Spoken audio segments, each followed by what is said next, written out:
विदर्भ वैभव मंदिर मुंबई, विदर्भ समाज संघटने यांच्या वतीनं आज विदर्भ भूषण पुरस्कार राज्याचा कॅबिनेट मंत्री म्हणून आणि एसटी महामंडळाचा अध्यक्ष म्हणून मला दिल्याबद्दल सर्वप्रथम मी सर्वांचा आभार व्यक्त करतो। आजच्या ह्या कार्यक्रमाला उपस्थित असलेले विदर्भातील लोकप्रिय खासदार अनिलजी बोंडे, उद्योगपती संजयजी हावरे, उद्योगपती योगेश पाटील, अशोकराव भराबदे, आमचे सहकारी मित्र गजाननराव नागे, ठाणे महापालिकेचे अतिरिक्त आयुक्त प्रशांत रोडे,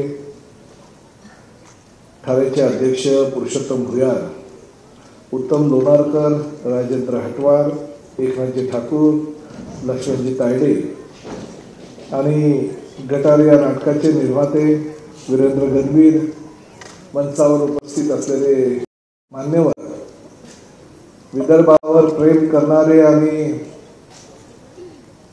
या मुंबई ठाण्यामध्ये नवी मुंबईमध्ये मीरा भाईंदर शहरामध्ये व आसपासच्या परिसरामध्ये कामाधंद्याच्या निमित्तानं आलेले सगळे माझे वैदर्भीय बांधव, खरं तर आजचा हा पुरस्कार घेताना मला आनंद होतोच आहे, परंतु मनामध्ये असं वाटत होतं की माझ्याही पेक्षा जास्त विदर्भावर प्रेम करणारे माझे आई वडील ह्या प्रसंगाला जर उपस्थित असते अजूनही खूप आनंद त्या गोष्टीचा झाला असता। त्यामुळे हा पुरस्कार मी माझ्या स्फूर्त करतो।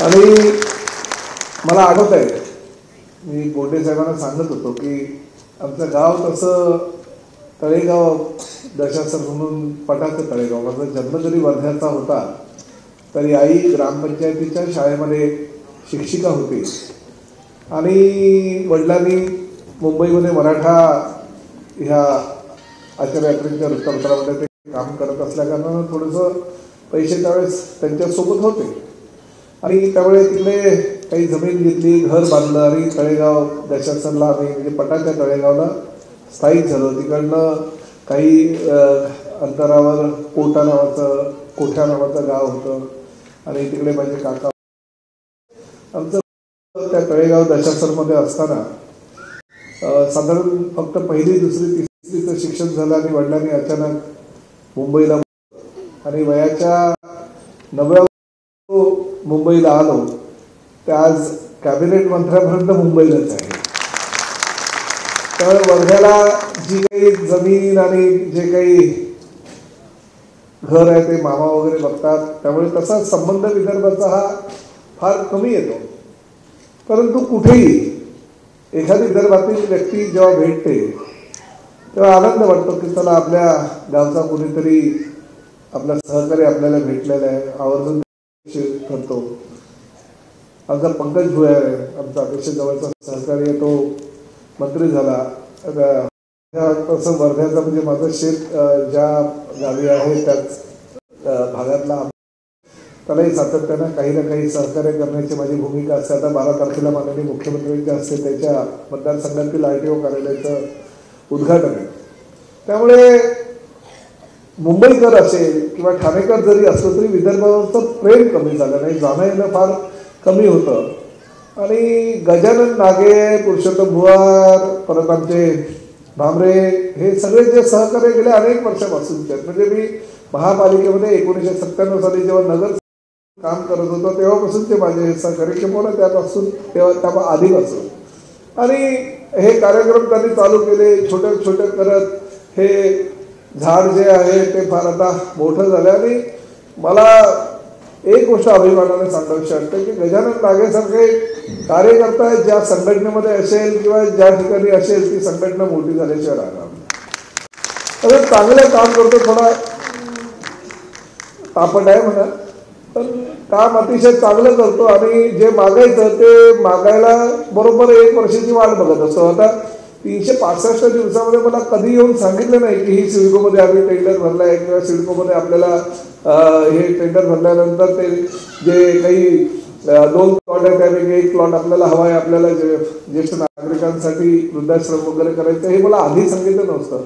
आधी जर सांगितलं असतं आतापर्यंत मी त्या कार्यक्रमाचं सगळं काही व्यवस्थित करून टाकलं असतं. कारण एकनाथ शिंदे साहेबच सिडकोचे आता प्रमुख आहेत आणि त्यांच्याकडे जे सिंगल आहेत त्यांचे चांगले अधिकारी, ते म्हणजे अतिशय चांगले संबंध आहेत. त्यामुळे त्याला काही अडचण येणार नाही. आपल्याला कायदेशीर जर सगळ्या कागदपत्रांची पूर्तता केली असेल तर निश्चितपणे आपल्या संघटनेला किंवा आपण मागणी जी केलेली ती निश्चितपणे पूर्ण होईल याची ग्वाही दिली. आणि राहिला प्रश्न दुसरा जागेचा, गेल्या अनेक वर्षापासून आता जागेचा प्रश्न हा मुंबई ठाण्यामध्ये काही नवीन नाहीये, परंतु शेवटी काही ना काही एक दिवस कुठला तरी उजाडावा लागतो. मी तुम्हाला गेल्या वर्षी सांगितलं होतं ते आपण निश्चितपणे ठाणे महापालिका क्षेत्रामध्ये एक जागा विदर्भाच्या संघाला आपण देऊ. विधानसभेच्या निवडणुका होण्यापूर्वी शिंदे साहेबांच्या माध्यमातून आम्ही घोडबंदर रोडला काही सामाजिक भवन जे आहे त्याचं भूमिपूजन केलं होतं. आता अतिरिक्त आयुक्त रोडे साहेब आहेत, तुमचं योगदान त्या ठिकाणी लागणं गरजेचं आहे. तर आता बाकीच्या समाज बांधवांना किंवा आपण त्या ठिकाणी जागा उपलब्ध करून दिली आहे पुरामेट सिटीच्या बाजूला, तर त्या ठिकाणी आपण जी 7 माळ्याची इमारत बनवली आहे, आता मी ती अजून ॲडिशनल त्यांना 3 माळे त्या ठिकाणी वाढवायला सांगितलं. तर त्या इमारतीमध्ये 1 मजला हा आपल्या विदर्भ संघाला देऊया, जेणेकरून एक चांगली वास्तू त्या ठिकाणी होईल. इकडे तिकडे कुणाच्याही जागेमध्ये किंवा कुणाच्याही कार्यालयामध्ये टेम्पररी बसण्यापेक्षा एका आपल्या हक्काची जागा त्या ठिकाणी उपलब्ध होईल.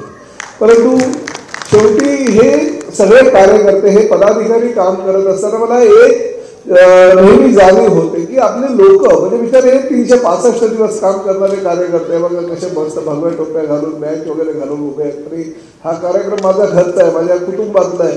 घरी जसं आपलं लग्न असतं किंवा इतर काही चांगले कार्यक्रम असते तसे कसे नटून थटून आमच्या भावेला इथे डोंबिवलीवर येत असतात. तर हे कार्यक्रम करत असताना ते जेव्हा झटत असतात, झगडत असतात आणि काम करत असतात, तशाच पद्धतीनं लोकांनी पण त्यांना प्रोत्साहन द्यायला हवं. लोकांची उपस्थिती कुठल्याही कार्यक्रमाला ही फार महत्वाची असते आणि मला असं वाटतं की कुठल्याही कामाला कमी पडत नाही. प्रत्येक मेहनत करतात, आवर्जून प्रत्येकाला आमंत्रण देतात. परंतु वर्षातून एकदा जर कार्यक्रम ही मंडळी करत असेल तर किमान आपल्या लोकांनी 1500-2000 लोकांनी त्या कार्यक्रमाला उपस्थिती दाखवली पाहिजे. आणि मुख्य म्हणजे जेवणाची पण व्यवस्था करत असतात, म्हणजे उपाशी पोटी पाठवत नाही कोणाला. त्यामुळे हजाराला राहायला काहीच हरकत नाही असं मला वाटतं. मला जर एखादा कार्यक्रम दिला, आमच्या बोंडे साहेबांना जर दिला, तर बघा आम्ही कार्यक्रम ठरवल्यानंतर आता गजानन नागेंनी सांगितलं मी 1 महिन्यापूर्वीची वेळ दिली होती, पुरुषोत्तम वेळ, बरोबर ना? आम्हाला सांगा तुम्ही 1 दिवसाची वेळ द्या, 1 दिवसामध्ये हा हॉल तिप्पट भरून दाखवता आम्ही. अशी ताकद आपल्याला ठेवायला लागते. तशी ताकद तुम्ही आजपासून ठेवायला सुरुवात करा असं माझं म्हणणं आहे. शेवटी आपण काम करत असताना विविध पक्षामध्ये सुद्धा काम करणारे कार्यकर्ते आहोत. या आपल्या समाज बांधवांमध्ये सगळ्या पक्षांमध्ये काम करणारे लोक जास्त आहेत. तर शिवसेनेमध्ये कमी आहे, भारतीय जनता पक्षामध्ये बोलायचं जास्त आहे. आता युती असल्याकारणे ऑटोमॅटिकली मत आम्हाला पडतात ती गोष्ट वेगळी. पण कधी कधी हे कार्यकर्ते जेव्हा समाज बांधवांसाठी काम करत असतात, समाज बांधवांचं पण कर्तव्य असतं की एकत्रितपणे ह्या लोकांना सहकार्य करायचं. एवढे चांगले पदाधिकारी, चांगले कार्यकर्ते आपल्याला मिळाले.